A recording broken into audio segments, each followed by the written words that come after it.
सुनते हैं कि टेलीग्राम व्हाट्सएप की तरह होता है, लेकिन आज तक टेलीग्राम पता नहीं चल पाया। और हमारे जैसे आदमी को ऑनलाइन आना पड़ेगा, तो हम तो आफत हो गया मेरे लिए। हम देखिए रात का 2:30 बज गया था, टेंशन से ना दिमाग काम नहीं कर रहा था, क्या करे क्या नहीं, अजीब सा माहौल हो गया था। प्रॉब्लम तो सबको हो रही थी, तो हम लोगों को ये शुरुआत करनी थी। तो हमारे गांव पे मेरा दोस्त था, उसकी फोटोकॉपी की दुकान थी, छोटी सी शॉप थी, फोटोकॉपी की। अब स्टूडियो कैसे बनता है भाई पता ही नहीं, तो 2 बांस लाए, ऊपर बांस लगाए, उसमें ट्यूबलाइट को रस्सी से बांध के बना दिए। अब वो शटर सामने थी, शटर गिराते थे लोग, एक लकड़ी का पलाई बनाए, उस पर पढ़ाना चालू किया। यहाँ लाइफ में क्या होता है, सोचेंगे क्या बनेंगे, क्या ख्वाहिश कुछ और चीज की रहती है।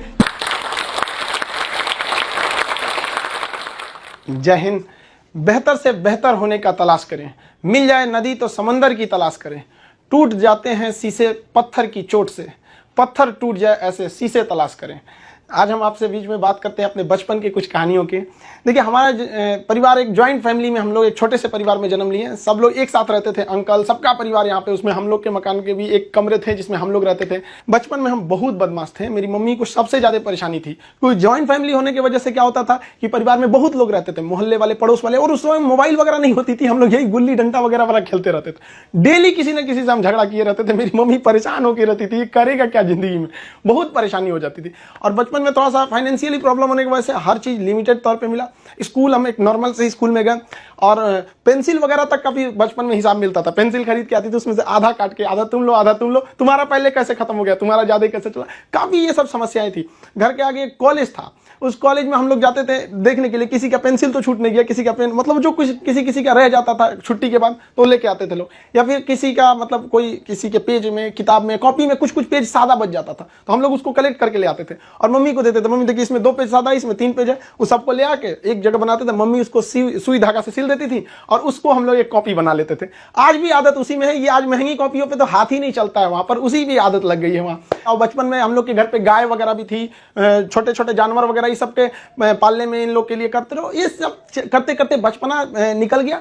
और इस बीच मेरे पिताजी जो थे वो अलग अलग जगहों पे वर्क करते रह गए, कभी शिप बिल्डिंग में, कभी पाइपलाइन में, कभी फॉरेन में, अलग अलग जगह पे। एक स्टेबल नहीं रहा, जिसका खामियाजा हम लोग को आगे जाके बहुत बड़ा भुगतना पड़ गया था। फाइनेंशियली खराब होने की वजह से हमको शुरुआत में, हम जब 8 पास किए तो वहीं से हमको फौज में जाने का थोड़ा सा जुनून लगा कि हमको फौज में जाना चाहिए। तो हम 9th में जब पढ़े थे, सैनिक स्कूल का एंट्रेंस का एग्जाम दिए, उसमें मेरा सिलेक्शन ही नहीं हुआ। पता नहीं क्यों सैनिक स्कूल में नहीं हुआ। तो फिर हमने पॉलिटेक्निक का दिया, तो पॉलिटेक्निक के भी उसमें देखिए एक्चुअली क्या है कि जो एकेडमिक पढ़ाई होती है उससे थोड़ा सा बेटर होता है, जो कॉम्पिटिटिव होती है। तो 8 के बाद ही सैनिक के लिए कॉम्पिटिटिव वाला माहौल आ गया था। फिर पॉलिटेक्निक में दिए, उसमें रैंक अच्छा नहीं आया, तो हम कहे छोड़ो, अब नॉर्मल 10th यानी मैट्रिक करते हैं, उसके बाद इंटर करते हैं। इंटर करने के बाद फिर हम लोग ने सोचा कि एनडीए का देते हैं। इस बीच AI ट्रिपल हम लोग के वक्त में होता था, AI ट्रिपल ही, उसको दिए। IIT के दिन तो हम सोए रह गए थे वहां। फिर एनडीए के गए सिलेक्शन के लिए, तो एनडीए में रिटन एग्जाम हुआ, वो काफी ठीक ठाक था। और एनसीसी वगैरह हम लोग ने किया था, तो उससे फौज से काफी ज्यादा उससे जानने को मिल गया, कौन सा हथियार कैसे काम करता है। ये वो एक जुनून हो गया कि भाई हम लोग को ये कॉन्फिडेंस था ना कि फौज में हो जाएंगे तो ट्रेनिंग की कुछ खास जरूरत नहीं पड़ेगी। हम लोग तो इससे बहुत हद तक जानते हैं हथियारों के बारे में। सब होने के बाद वहां पे क्या होता है कि ये सिलेक्शन काफी प्रोसीजर काफी कॉम्प्लेक्स होता है। वहां मेडिकल जांच होती है, हर चीज का। मेरा हाथ काफी टेढ़ा है, अभी इतना टेढ़ा होने की वजह से दोनों हाथ कि मतलब अब मेडिकली आउट कर दिया जाए। अब मेडिकल आउट होने की वजह से ये सब चीजें सही नहीं हो सकती हैं। तो यही एक तो वही था मेरे लाइफ का। इसके आगे हमने कोई सपना ही नहीं देखा था कि हमको कुछ और भी करना है। शुरू से ही फौज में ही जाना था हमको। अब हमारे लिए तो एकदम विकट परिस्थिति हो गई, साथ ही साथ फाइनेंशियली भी दिक्कत हो गया। अब क्या करें? तो नॉर्मल एक सरकारी स्कूल से इंटर था मेरा, फिर एक नॉर्मल ग्रेजुएशन किए, ग्रेजुएशन BSc। अब इसमें फाइनेंशियली दिक्कत भी बहुत ज्यादा आ गया। इन दिक्कत में सबसे ज्यादा साथ दिया मेरे 3 दोस्तों ने, सोनू, पवन, हेमंत। ये 3 दोस्तों ने हमारा बहुत ज्यादा हेल्प किया और हम सबसे खुश नसीब है। हम ये कह सकते हैं कि दोस्त हमें बड़ा बढ़िया मिले। तो सोनू था, पवन, हेमंत, इन लोग के पास जो पॉकेट मनी आती थी ना, तो जो घर से उसमें से काट के कुछ हमको दे देते, कुछ ये, तो हम लोग में मिलजुल के अच्छे से करते थे। तो एक साथ में हम लोग पढ़ाई करते थे। हम सबको, चारों को, हम लोगों को डिफेंस में ही जाना था। अब हम लोग ने क्या किया भाई, बाकी लोग की फाइनेंशियली ठीक थी, हेमंत की भी सही नहीं थी, तो वो सेल्फ डिपेंडेंट था। तो हेमंत ने कहा कि एक काम कर, तो भाई चलो तुम भी को टीचिंग में ले आते हैं। तो उसने क्या किया, हमको एक होम ट्यूशन के पास ले गया पढ़ाने के लिए। होम ट्यूशन, अब वो हम लोग को बच्चों को उतना पढ़ाने का आइडिया नहीं, बस उसको लड़का बहुत पढ़ने में कमजोर था और उसको होम ट्यूशन पढ़ाया गया ना, स्कूल में बहुत अच्छा टॉप पे आ गया वो। उसके घर वाले काफी खुश हुए सब, और वो बहुत अच्छा सा पढ़ रहा था। इसी बीच उसने कहा कि चलो तुम्हें कोचिंग में इंट्रोड्यूस करते हैं। तो एक कोचिंग में गए, वहां पे मतलब काफी स्टूडेंट जो थे, मतलब बहुत ज्यादा नहीं थे, नॉर्मल था कोचिंग वहां पे। वहां हम गए तो हमको फर्स्ट दिन केवल 6 लड़के मिले, और 6 लड़के में अजीब सा माहौल हो गया। वो हमको, मेरी दाढ़ी उड़ी भी नहीं थी, तो अजीब, उनको लगा कि तो हम ही लोग के बीच का है।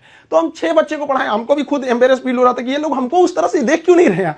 अब उसको 6 लड़कों से अगले दिन वो 50 हो गए, फिर 100, 150, इतना तेज बढ़ने लगा। अब वो कोचिंग वाला जो था उसको लगा कि नहीं भाई पैसा तो ठीक आ रहा है यहाँ पे, ये तो ठीक ठाक है। तो उन्होंने हमको कह दिया कि भाई देखिए सर, आपको अपना नाम, पता, एड्रेस, मोबाइल नंबर कुछ भी नहीं देना है। हमको जरूरत भी नहीं है इसकी, हमको चुपचाप पीजी वगैरह करना है यहाँ पे। हमारी तो फौज का सपना टूटा था, समझ में नहीं आ रहा था करे क्या करें यहाँ पर, क्योंकि लाइफ बड़ी अजीब चीज होती है। जब तक आपको समझ में आएगी आधी बीत चुकी रहती है। यहाँ लाइफ में क्या होता है, सोचेंगे क्या, बनेंगे क्या, ख्वाहिश कुछ और चीज की रहती है। यही है जिंदगी, सबको इसी के साथ चलना रहता है। तो हमने कहा कोई बात नहीं। उन्होंने कहा कि चलो भाई, हमारा उनको नाम पता था तो टाइटल के वजह से उन्होंने खान नाम दे दिया, खान सर। धीरे धीरे वहां पे पढ़ाते रहे, वहां पे लड़के बहुत हो गए। वो कोचिंग वालों को पैसा ज्यादा दिखता था, हमें बच्चों का करियर दिखता था। वो कहते थे कि सर इतनी कम फी में आप इतना क्यों बता रहे हो। हम कहे सर हम कैसे करें, उनके साथ किस तरह से हम कह देंगे कि तुम्हें कम बता। इस वजह से थोड़ा सा टसल हो गया, हमको वो छोड़ना पड़ गया कोचिंग। फिर दूसरे जगह गए, तीसरे जगह। उसके बाद से हम लोग ने यहाँ पर आके अपना खान जीएस रिसर्च सेंटर किए। तो हमारा यहाँ पे कुछ खास जानकारी नहीं थी पटना में, क्योंकि हम लोग गांव एरिया से आए थे।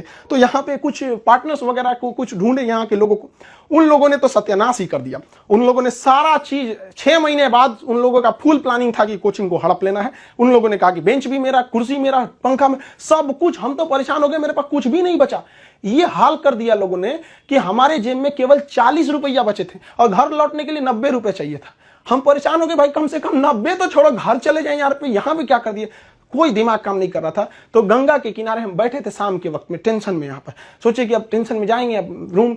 तो यहाँ से जब रूम पे गए, वहां पे पता चला वो दरवाजा खटखटाए तो कोई खोल ही नहीं रहा था। बड़ा देर बाद खोले तो मुझे कहाँ थे, हम कहे यहीं पे नदी बैठे थे, टेंशन में थे थोड़ा सा। कहे कितना टाइम हो रहा है, हम कहे यही 7-8 बज रहा होगा। तो उन्होंने कहा कि घड़ी देखो। हम देखे रात का 2:30 बज गया था। टेंशन से ना दिमाग काम नहीं कर रहा था, क्या करे क्या नहीं, अजीब सा माहौल हो गया था। अब हमको समझ में आ गया कि भाई हमारे पास केवल 40 बचा है, यानी ऊपर वाला हमको रोक रहा है यहाँ पर किसी ना किसी वजह से, तो हमें रुकना चाहिए। अब फाइनली हमने भी डिसाइड कर लिया कि अब हमको अपने फिर से एक नई शुरुआत करनी है। इस बीच हमको एक अनुभव मिला कि भाई सब पर आप आंख बंद करके भरोसा नहीं कर सकते। अब टीचर और स्टूडेंट का एक रिलेशन भारत में बहुत बेहतरीन है, ये आदिकाल से देखा जाता है। तो हमने क्या किया ना, अब कोचिंग्स में ना स्टूडेंट्स जो थे, बहुत जो पुराने थे, जिनका मान के चलिए कहीं जॉब हो गया, अभी ज्वाइनिंग लेटर का वेट कर रहे हैं ऐसे, तो उन लोगों को रखे भाई देखो हम लोग को फिर से शुरुआत करनी है, क्योंकि ऐसे हम लोग छोड़ नहीं सकते हैं। क्योंकि यहां पे क्या हो गया कि कोचिंग एक इंडस्ट्री बन चुका है, लोग इसको इनकम सोच रहे हैं। अब हम लोग आंख में इसलिए खटकते थे, हम लोग के लिए पैसे मायने नहीं रखते थे, लड़कों का पढ़ाई मायने रखता था। तो प्रॉब्लम तो सबको हो रही थी, तो हम लोगों को ये शुरुआत करनी थी। अब शुरुआत किए कैसे तैसे, थोड़ा बहुत पैसे से स्टार्ट किए लोग। अब वहां पे क्या है कि जो गरीब है पैसे मत दो भैया, विकलांग हो मत दो, कभी कोई इस तरह से जोर नहीं दिया गया। इस वजह से ही फाइनेंशियल प्रॉब्लम है। अगर अदरवाइज में आदमी पैसे के पीछे पड़ा रहता तो कोई प्रॉब्लम नहीं था। इस बीच हमारे कोचिंग पे बम चल गया, तब तोड़ बम चल रहा है। हमको अजीब सा लग गया कि भाई हम कोचिंग में बॉर्डर पे खड़े, हमारा सपना तो नहीं पूरा हो गया, हम फौज में आ गए हैं। देख रहे पूरा अफरा तफरी मचा हुआ है बम से।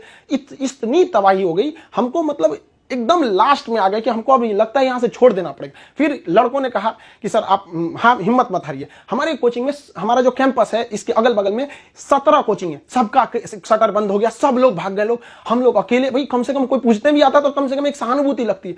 लेकिन लड़के आए, लड़कियां तक आई कि सर कोई बात नहीं आप खोलिए, हम लोग पढ़ेंगे लोग, यहाँ कितनों बम चले यहाँ पे।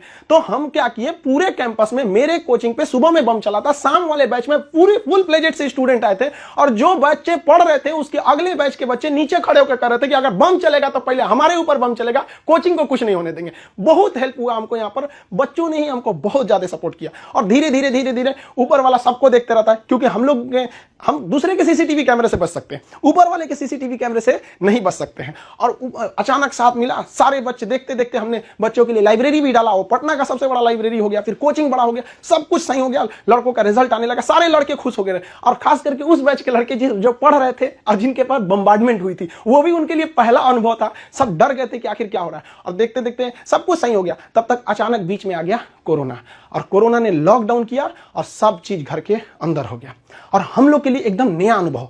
और नॉर्मल जब कोरोना होगा, शुरुआती लॉकडाउन इतना स्ट्रिक्ट था, पता चला कि अब तो आपको ऑनलाइन ही पढ़ाना पड़ेगा। और हमारे जैसे ऑनलाइन आदमी को ऑनलाइन कुछ पता ही नहीं, फेसबुक चलाने नहीं आता हमको, सुनते हैं कि टेलीग्राम व्हाट्सएप की तरह होता है, लेकिन हमको आज तक टेलीग्राम पता नहीं चल पाया। और हमारे जैसे आदमी को ऑनलाइन आना पड़ेगा, तो हम तो आफत हो गया मेरे लिए।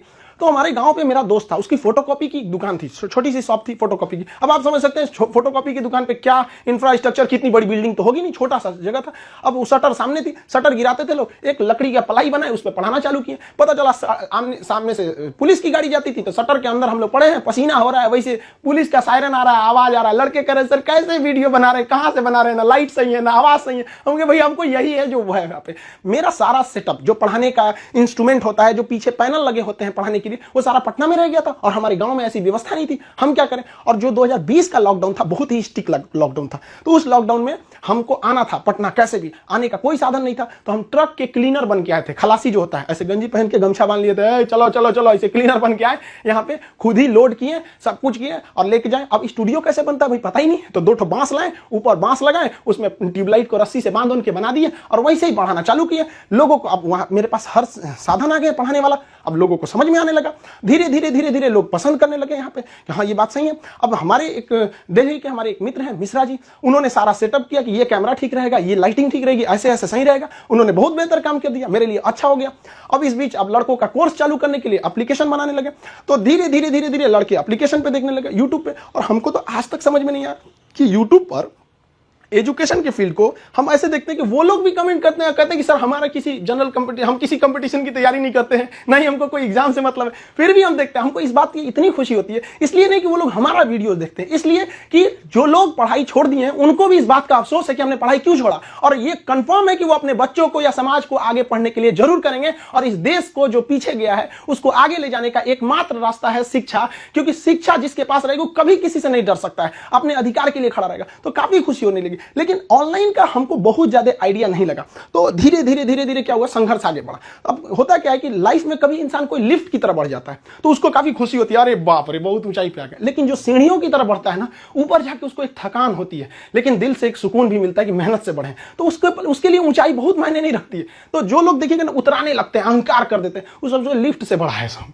वहां पे। तो जीवन में कभी किसी को अहंकार तो करना ही नहीं चाहिए यहाँ पर, और ना ही दूसरे की बुराई करनी चाहिए। दूसरे की बुराई से कोई फायदा नहीं मिलता है, आपस में मिलजुल कर रहना चाहिए। बुझ जाते हैं कभी दिए तेल की कमी से भी, हर बार कसूर हवाओं का नहीं होता है। आखिर में हम आप सबसे यही कहना चाहेंगे कि ये दुख, ये दर्द, ये गम, ये सब तेरे अंदर है, तू खुद के बनाए पिंजरे से बाहर निकल के देख, तू अपने आप में एक सिकंदर है।